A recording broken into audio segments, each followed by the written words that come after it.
خوش نصیب ہے.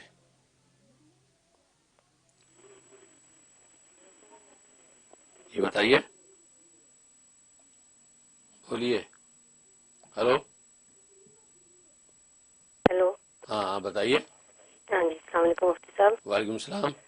جی, اللہ پاک آپ کو جزائے خیر دے. میں آپ کی ویور ہوں, مستقل میں آپ کے پروگرام دیکھتی ہوں اور آپ کا وزار استعمال کرتی ہوں. مفتی صاحب, آپ نے اپنے پروگرام میں حصار کرنے کا طریقہ بتایا تھا, وہ جو سر پہ انگلی گھماتے ہیں. جی جی جی, تو اس کے بعد آپ نے بتایا تھا کہ تالی بجانی ہوتی ہے, مگر ہم جوائنٹ فیملی میں رہتے ہیں تو یہ تالی نہیں میں بجاتی تو پھر وہ تھوڑا عجیب سا بھی لگتا ہے, محسوس کرتے ہیں. تو کیا کوئی دوسرا طریقہ ہے اس حصار کا, تالی نہ بجانی پڑے, اور دوسرا رات کو سونے سے پہلے بھی کر سکتے ہیں کیا؟ ٹھیک. جی, بہت بہت شکریہ. بہت شکریہ, بہت شکریہ. ماشاء اللہ, اللہ تعالیٰ آپ کی محبتوں کا قبول فرمائے. ہمارے پروگرام دیکھتی ہیں, استفادہ کرتی ہیں. اللہ تعالیٰ ہمارے لیے بھی صدقہ جاریہ بنائے, اور جو ہم آپ تک پہنچاتے ہیں اس میں کوئی غلطی, کوئی سقم, کوئی کمی رہ گئی ہو, اللہ تبارک و تعالیٰ اس کو معاف فرمائے, اور جو غلطی ہوئی ہو تو اس کو ہم پر اللہ مطلع بھی فرمائے, تاکہ ہم اس غلطی کا اظہار کر کے آپ کو سیدھے راہ لگا سکیں. باقی آپ حضرات کی محبت ہے کہ آپ اعتماد کرتے ہیں اور ہماری جو دیے ہوئے وظائف پر عمل کرتے ہیں. باقی حصار کا طریقہ آپ پوچھ رہی ہیں, حصار کا طریقہ جس میں آپ کہتے ہیں تالی بجاتے, تالی بجانا ضروری نہیں ہے. آپ اسی طریقے سے سارا حصار کریں اور انگلی کو گھمائیں, انگلی کو گھمائیں اور گھما کے آپ جو ہے چاروں طرف پھونک دیں.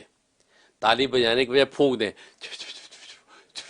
بس یوں پھونک دیں, بس تالی نہ بجائیں. ٹھیک ہے, جوائنٹ فیملی میں رہتے ہیں, بس اوقات ایسے احوال ہوتے ہیں تالی بجانا آؤٹ سا لگتا ہے, کوئی بات نہیں, تو آپ وہ تالی نہ بجائیں.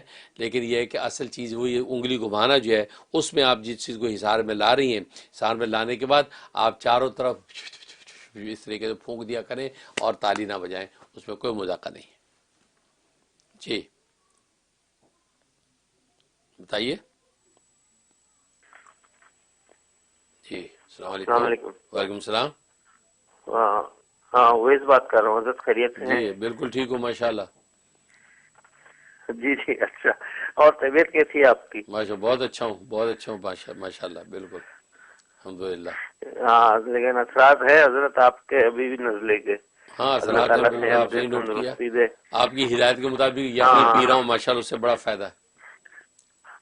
اچھا چلے. الحمدللہ. ابھی میں پوچھنے ہی والا تھا کہ وہ آپ نے وہ فرمایا تھا نا, چاہنے والوں نے یخنی بھیجیں گے, یہی پوچھنے والا تھا کہ بھیج رہے ہیں یا نہیں بھیج اور یہ رہے. بڑا اچھا سوال کہ بالکل ماشاء اللہ, میں تو حیران ہو گیا. بھیجنے والوں یخنی بھیجی بھائی, نیو یارک میں رہنے والے یخنی بنا اچھا کے لے چلے. کے آئے.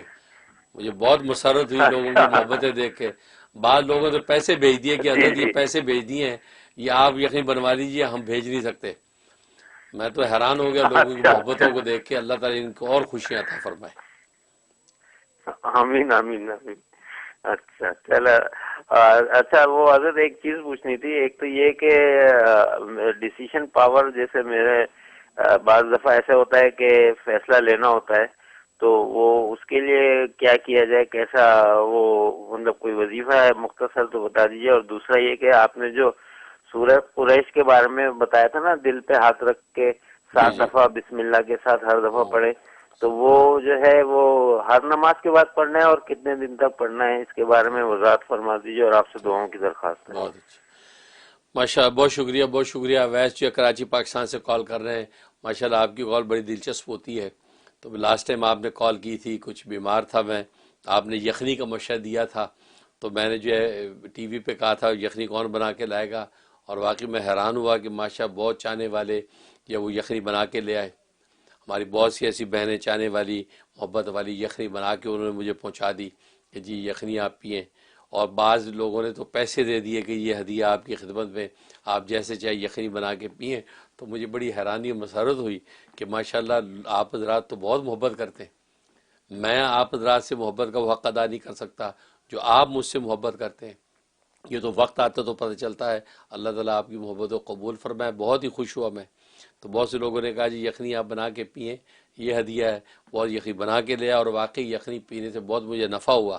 اور بلکہ میں تو کہتا ہوں اس سردیوں کے موسم میں جو ہے واقعی بچے بڑے, یا خاص طور امریکہ یورپ میں یہ جو پھیلا ہوا ہے نا, یہ فلو جو خاص قسم کا جو وائرس پھیل گیا, تو یہ ان سب کو یخنی پینی چاہیے. دیسی چوزے کی یخنی ماشاءاللہ پی, دیسی چوزے کی پئیں, اس طرح پائے کی یخنی پی میں نے.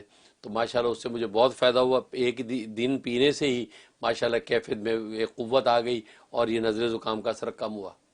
ٹھیک ہے، دوائیں استعمال کریں آپ لوگ جو بیمار ہیں. میں تو اپنے بچے بعض بیمار ہیں ان کو بھی یخنی کی تاکید کر رہا ہوں اور یہ وائف بنا کے ان کو دے رہی ہے.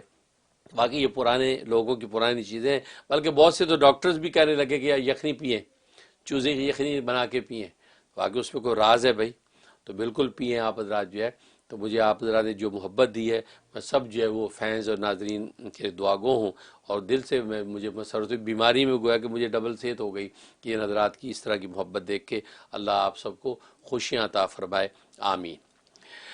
اور باقی اویس صاحب آپ نے جو سوال کیا ہے، پہلا جو سوال کیا کہ آپ ڈیسیژن پاور کے لیے آپ کچھ چاہتے ہیں، اس کے لیے اللہم خرلی وختر لی، یہ شارٹ استخارہ بولتے ہیں اس کو، حدیث کے الفاظ ہیں اللہم خرلی وختر لی، اے اللہ میرے لیے چن لے، میرے لیے چھانٹ لے. یہ اس کی روزانہ 101 دفعہ آپ ورد کیا کریں کسی ایک نماز کے بعد. یہ اولا 11 مرتبہ درود ابراہیمی پڑھ لیں اور اللہم خرلی وختر لی، اللہم خرلی وختر لی، اللہ یہ پڑھیں. تو انشاءاللہ آپ میں جو ہے ویل پاور پیدا ہو جائے گی، اور ایسی پیدا ہوگی کہ آپ صحیح ڈیسیژن لیا کریں گے، اور جو فیصلہ کریں گے انشاءاللہ وہ صحیح نشانے پہ بیٹھے گا. اور دوسرا آپ نے سورہ قریش کا پوچھا ہے کہ دل کے ہاتھ پہ ہاتھ رکھ کے 7 مرتبہ پڑھنا ہے، یہ ہر نماز کے بعد پڑھنا ہے، یہ ایک دفعہ، یہ کسی ایک نماز کے بعد. ہر نماز کے بعد پڑھے آپ کا چوائس ہے، لیکن ویسے کسی ایک نماز کے بعد دل پہ ہاتھ رکھ کے آپ نے 7 دفعہ پڑھنا ہے. اگر نمازوں میں موقع نہیں ملا تو دن رات میں کبھی بھی کسی وقت موقع مل جائے دل پہ ہاتھ رکھ کے 7 مرتبہ پڑھ لیں. انشاءاللہ بہت زبردست چیز ہے، اس سے آپ کا دل مضبوط ہوتا ہے، بات کرنے کے اندر جھجک نہیں آئے گی، روانی ہوگی، اور خوف اور دہشت سامنے والے کا آپ پہ نہیں آئے گا. بہت مجرب ہے، میں بھی دل سے دعا کرتا ہوں. تو اس لیے جو ہے یہ انداز سے کہ دل کا جو ہے وہ معاملہ عام طور پہ جو کہتا ہے کہ ایمانیات کے ساتھ بھی ہوتا ہے. ایمان جو انسان کے جتنا قوی ہوتا ہے اسی اعتبار سے اللہ تبارک و تعالی جو ہے دل کی قوت بھی عطا کرتے ہیں. تبھی تو لکھا حدیث میں آتا ہے کہ قرب قیامت کے اندر جو ہے وہ جو ایمان کے اعتبار سے جس کا قلب جتنا قوی ہوگا اتنا ہی زیادہ اللہ تبارک و تعالی جو ہے اس کو جو ہے وہ ظاہری بات نہیں قوت نصیب فرمائیں گے.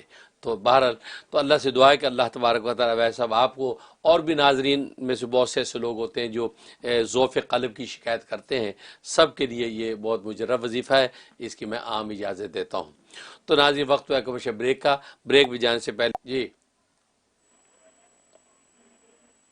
بتائیے. السلام علیکم. وعلیکم السلام. کیا حال ہے حضرت؟ خیریت سے؟ جی بالکل ٹھیک ہوں. حضرت شکاگو سے بات کر رہا ہوں، آپ کا مرید. ماشاءاللہ ماشاءاللہ. بتائیے. طبیعت وغیرہ حضرت آپ کی بہتر ہے؟ جی اللہ کا کرم بہت بہتر ہے، بہت اچھا ہوں پہلے سے ماشاءاللہ. بالکل، بہت دعا کر رہا تھا میں بھی آپ کے لیے، اور گھر والے بھی میرے کافی دعا کر رہے تھے کہ حضرت کی طبیعت کے لیے بتاتے رہنا، وہاں پاکستان میں بھی اور یہاں پہ بھی. ماشاءاللہ ماشاءاللہ، جزاک اللہ، اللہ برکت تو دے. حضرت ایک مسئلہ میں نے آپ سے پوچھنا تھا. جی یہاں میں جو ہے شکاگو میں ہوتا ہوں تو میرے فرینڈز وغیرہ بھی یہیں ہیں، تو سب کو یہ پرابلم پیش آتا ہے، اور بھی لوگ جو یہاں ہمارے کنٹری سے آ کے یہاں پہ جابس کرتے ہیں تو لائک گیس اسٹیشن پہ کام کرتے ہیں، کسی بھی سپر اسٹور. تو اگر یہاں آپ کو پتہ ہے کہ اکثر جگہوں پہ یہ لکر اور دوسری اس قسم کی چیزیں جو ہے وہ اسٹور میں موجود ہوتی ہیں، تو یہ کنٹروورسی ہمیشہ رہتی ہے کہ ہمارے وہاں کام کرنے میں جو کمائی ہے کیا وہ پاک اور حلال ہوگی، یا یہ کہ جو ہے کچھ اس کے اندر مسئلہ ہے. تو یہ بحث ہمیشہ رہتی ہے، تو اس کے ذرا واضح کر دیں اس کے لیے. ٹھیک ہے. ماشاءاللہ ماشاءاللہ، بہت شکریہ بہت شکریہ. شکاگو سے کال کر رہے ہیں، ماشاءاللہ اللہ تعالیٰ آپ کو برکت عطا فرمائے، اور یہ ظاہری بات ان دولتوں سے مالا مال فرمائے. آپ حضرات ہمارے پروگراموں سے استفادہ کرتے ہیں اور پیغام آگے سے آگے پہنچاتے ہیں، تو ظاہر یہ ہمارے لیے باعث مسرت بھی ہے اور ہمارے لیے صدقہ جاریہ بھی ہے. ہم بھی آپ حضرات کے لیے صحت و سلامتی کی دعا کرتے ہیں. باقی سوال آپ نے بہت خوبصورت کیا ہے، واقعی وقت کی ضرورت ہے. اس قسم کے سوالات پر پورا پروگرام جو ہے ہم اپنے اس چینل پہ کر چکے ہیں. عالمی ایشوز پر اسلامی نقطہ نظر کے عنوان کے تحت اس پر پورا تفصیلی پروگرام ہم نے کیے ہیں. واقعی یہاں پر گیس اسٹیشنوں پر یہ صورتحال پیش آتی ہے، وہاں جو سٹور ہوتے ہیں یا ویسے جو ہے وہ جو ہے کنوینئنس سٹور ہیں، ان سٹوروں کے اوپر جو ہے لاٹو بھی ہوتی ہے، لکر بھی ہوتا ہے، بیئر بیچی جاتی ہے. اور خاص طور گیس اسٹیشن ہے تو وہاں پر جو سٹور ہے وہاں پر جو ہے وہ جو لکر بھی ہوتا ہے، مطلب بیئر ہوتا ہے، اور ساتھ جو لاٹو بھی لگی ہوتی ہے. تو لوگوں کی کنفیوژن رہتا ہے، سوال کرتے ہیں کہ بھی کیا کریں، وہاں جو ملازم ہے وہ کیا کریں، مالک ہے وہ کیا کریں۔ اس کے بارے میں تفصیلی طور پہ میں نے بتایا تھا، فرمایا کہ جو میں نے کہا تھا کہ جو مالک ہیں، مالک جو ہے وہ تو یہ کرے کہ وہ جو آمدنی ان کی ہوئی ہے اس آمدنی میں دیکھ لے کہ لاٹو اور جو ہے وہ بیئر کی آمدنی انکم کیا ہے، وہ کتنے پرسنٹ ہے۔ دیکھا مثلا 10%، مثال کے طور پہ 10% جو انکم جو آئی ہے وہ بیئر اور لاٹو کی آئی ہے، حرام سٹف کی، باقی 90% جو ہے وہ حلال سٹف کی انکم ہے۔ تو وہ جو 10% جو انکم آئی ہے حرام سٹف کی، وہ یہ مالک کے لیے بتا رہا ہوں، وہ اتنی 10% جو ہے یہ بغیر ثواب کی نیت کے غریبوں میں بانٹ دے، کسی رفائی کام میں لگا دے، غریبوں میں بانٹ دے بغیر ثواب کی نیت کے، باقی جو 90% ہے وہ اس کے لیے حلال ہے۔ یہ جو فرق میں نے کیا یہ فرق میں کر رہا ہوں، ورنہ امام اعظم ابو حنیفہ رحمۃ اللہ علیہ کے نزدیک تو ساری آمدنی حلال ہے، کہ وہ تو کہتے ہیں کہ 90% اور 10%، 90% چونکہ زیادہ حلال آمدنی زیادہ ہے اور یہ حرام انکم کم ہے، لہذا غالب کا اعتبار ہوگا، لہذا غالب چونکہ حلال ہے لہذا وہ جب آپس میں مکس ہو گئی تو پوری کی پوری 100% حلال ہے۔ یہ امام اعظم ابو حنیفہ کا فتویٰ بتا رہا ہوں، یہ میں آپ کو یہاں کے لوگوں کی احتیاط بتانے کے لیے، تاکہ یہاں امریکہ یورپ میں حلال حرام کا تصور قائم رہے، تو میں وہ 10% جو ہے انکم ان کو مائنس کر کے بغیر ثواب کی نیت کے نکلواتا ہوں، اور باقی 90% آپ کے لیے حلال۔ بعض لوگ حیران ہوتے کہ یا مفتی صاحب نے وہ کیسے یہ اس کو حلال کر دیا؟ بھئی میں نے تو 10% کو بھی حرام کر کے باقی 90 حلال کیا ہے، امام اعظم ابو حنیفہ نے تو پورا ہی حلال کیا ہے۔ ان کو یہ پتہ نہیں، کیونکہ ان کا اصول فقہ کا یہ ہے کہ جب حلال حرام آپس میں مکس ہو جائے تو جو غالب ہوتا ہے اس کے پر فیصلہ ہوگا۔ اب یہاں حلال حرام دونوں طرح کا سٹف ہے، وہ بکا، اس کے انکم آئی، انکم ظاہر ہے مکس ہو گئی، اب مکس انکم کے اندر حلال جو ہے وہ 10% ہے، 90% حرام ہے، اور سوری حرام جو ہے 10% ہے، 90% حلال ہے، یا 30% حرام ہے اور 70% حلال ہے۔ یہ جب آپس میں مکس ہو گیا تو سارا حلال ہوتا ہے، یہ یاد رکھیں۔ لیکن میں آپ کو یہ احتیاط بتا رہا ہوں کہ تاکہ جو ہے وہ یہاں کے لوگوں کے اندر حلال حرام کا تصور قائم رہے، اس لیے وہ 10% کو مائنس کر کے نکال دیں، 90% حلال۔ اب رہے وہ لوگ جو وہاں کام کر رہے ہیں، وہاں جو ملازم ہیں، یار ان کا تو کوئی اختیار نہیں، ان کو مالک جب پیسے دیتا ہے تو 90 اور 10 آپس میں مکس ہو گیا، جب مکس ہو گیا ساری حلال ہو گئی، اس میں جو آپ کو تنخواہ دیتا ہے تو آپ کی تنخواہ ساری کی ساری حلال ہے، کیونکہ آپ ملازم ہیں، آپ کو اس کے ہٹانے رکھنے کوئی اختیار نہیں۔ آپ کو جب ملا تو وہ سارا کا سارا حلال انکم میں سے آپ کی تنخواہ ملی، لہذا آپ کو کچھ نہیں کرنا، آپ کو اپنی تنخواہ میں سے کچھ مائنس نہیں کرنا، وہ مالک کے لیے، آپ کے پاس جب آیا تو وہ حلال ہو کے آیا ہے، لہذا آپ کے لیے وہ بالکل حلال۔ ٹھیک، اب رہا یہ سوال کہ اب وہاں پہ آپ کام کر رہے ہیں، کام کیوں کر رہے ہیں بھائی؟ کام نہ کریں، اب کیا کریں؟ اس کے لیے البتہ بطور احتیاط یہ بتایا جاتا ہے، اگر اس سے ہٹ کر حلال کوئی خالص حلال جب وہ کوئی ذریعہ آپ کو آمدنی مل جائے اس کو آپ اویل کریں، لیکن جب تک نہ ملے اس وقت تک آپ ایسے اسٹور میں کام کرتے رہیں، گیس اسٹیشن پہ کام کرتے رہیں جہاں پر اس طرح کی آمدنی ہے، یا ایسا کوئی ریسٹورنٹ ہے وہاں پر اس قسم کا معاملہ ہے تو وہاں آپ کام کرتے رہیں، کیونکہ شریعت آپ کو بے روزگار بھی نہیں کرنا چاہتی کہ آپ بے روزگار ہو جائیں اور جناب پھر جو ہے وہ روڈ انسپیکٹر بن جائیں، یعنی روڈ کے اوپر چپلے بجاتے پھر رہے ہیں اور بے روزگاری میں ہاتھ پھیلانے کو مدد بھی نہیں کرتا۔ اور امریکہ یورپ کے اندر تو مانگنا بھی یہ وہ جرم ہے، وہاں پہ آپ بیگر بھی نہیں بن سکتے، تو کریں گے کیا؟ تو نتیجہ یہ کہ آپ پھر کل کو شریعت ہی کو گالیاں دیں گے، خدا نہ خاصا شریعت کے خلاف بولیں کہ یار یہ اچھا یار دین پہ چلے، ہم تو بھوکے مر گئے۔ اور قاد الفقر ان یکون کفرن، اور یہ فقر جو ہے کفر کے قریب لے جاتا ہے۔ امارت کے بارے میں نبی نے نہیں کہا کہ امیری کافر بنا دیتی ہے، کیونکہ امیر آدمی مسلمان امیر تو اور زیادہ اپنے اسلام کے اوپر متکبر ہوتا ہے، اس کو کفر سے مطلب ہی نہیں کہ خود وہ بڑا مالدار مسلمان ہے۔ لیکن غربت جو ہے یہ انسان کو، اور یہاں امریکہ یورپ کے اندر تو آپ کو پتہ ہے یہ بہت سے ایسے مواقع ہوتے ہیں کہ انسان اپنا ایمان کھو دے، لہذا شریعت یہی کہتی ہے آپ اس وقت تک وہی کام کرتے رہیں جب تک کہ آپ کو پیور حلال کو ذریعہ نہیں مل جاتا، نہیں ملتا ساری زندگی نہیں ملتا، نہ ملے آپ کام کرتے رہیں اور آپ کی آمدنی حلال ہے، اور یہ جو ہے فقہ کا فتویٰ ہے.